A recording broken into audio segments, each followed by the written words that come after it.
This month marks the 40th anniversary of the Attica prison riots. In September of 1971, hundreds of prisoners took over the Western New York facility, holding more than 36 civilian employees and correction officers hostage in an attempt to negotiate for better living conditions and programs.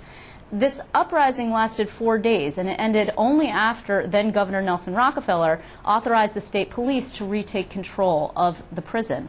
39 people were killed, dozens more were injured, some quite severely. Now former Attica inmates and their allies are using the anniversary of the uprising to address current prisoner issues. They are holding an event on Friday in New York City. Joining me now to explain more is one of the event's organizers. He is Joseph Hayden. Mr. Hayden, it is a pleasure to meet you. How are you? I'm fine, sir. Yeah. So could you tell? It's kind of scary being back here at New York 1, though. Okay. Could you tell us? Last time I was on New York 1, everybody I passed in Harlem, they said, "Hey, Jazz, I just saw you on TV." Could you tell us a little bit about the event? It's actually quite a big event. You expect over 1,000 people gathering at Riverside Church. Cornel West is going to be there speaking. It's pretty high profile. Yes. It's the RSVPs have been spectacular, to say the least. We have over 1,000 people that are already RSVP'd, and we're holding the event in the nave at Riverside Church. And the event is not so much a commemoration or just an anniversary event.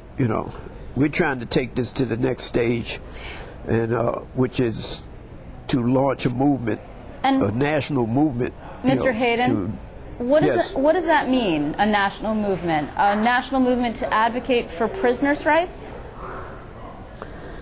Yeah, we're advocating for prisoners' rights, but over the last 40 years, that's what the advocacy community has been doing around criminal justice issues. Have basically been engaged in incremental reforms, right? That has, say, like in 1970, the prison population in this country was over 300,000. Today it's 2.3 million. And so that paradigm that was in place for the last 40 years it's come into question. And I want to just note for viewers, you left Attica just shortly before the uprising took place. You were there, you basically escaped just several days, if you will. You were let out officially, yeah. But you could have been killed. Well, I would have been killed, and anybody that was in Attica at that time knew that I played a significant role in organizing and consciousness raising. But it was never our intention, to have this violent eruption that occurred at Attica. That wasn't the intention of the population in Attica at that time. More or less reflected what was going on outside of the community. Where we had the anti-Vietnam War, we had the civil rights struggle, the Black Power movement, Weathermen, Students for a Democratic Society.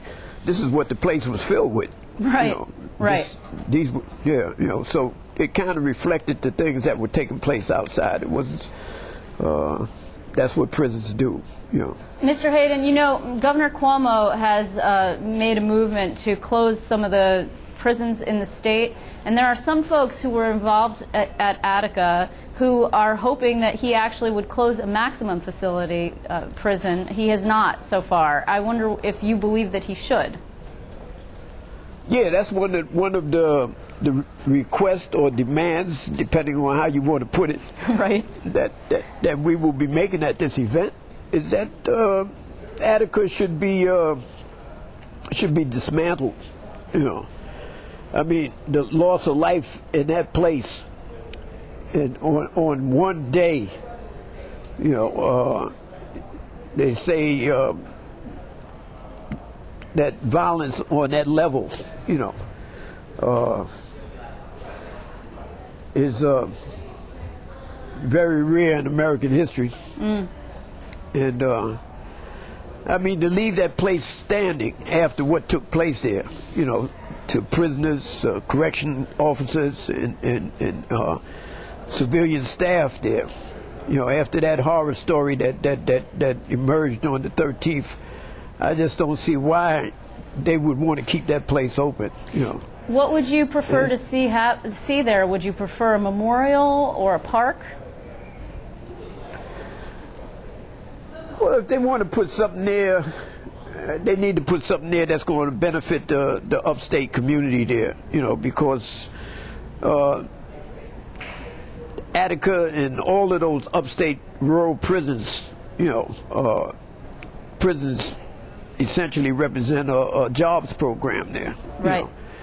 You take the rural poor and the urban poor and you put them together and make one to keep and one to keep, you know.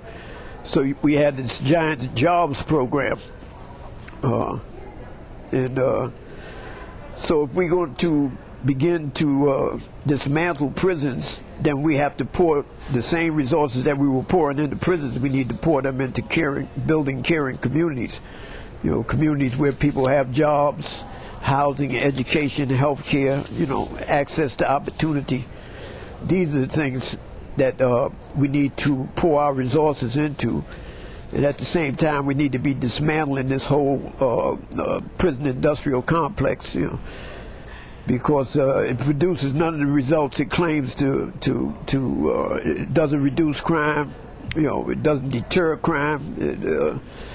It's just punishment, mindless punishment. Yeah. Mr. Hayden, unfortunately we're out of time, but I want to just give people the website. It's www.atticaisallofus.org if you would like more information about this event or about the bloody uprising that occurred at the prison 40 years ago. And Mr. Hayden, I want to thank you very much for your time. Okay, I thank you very much for your time too.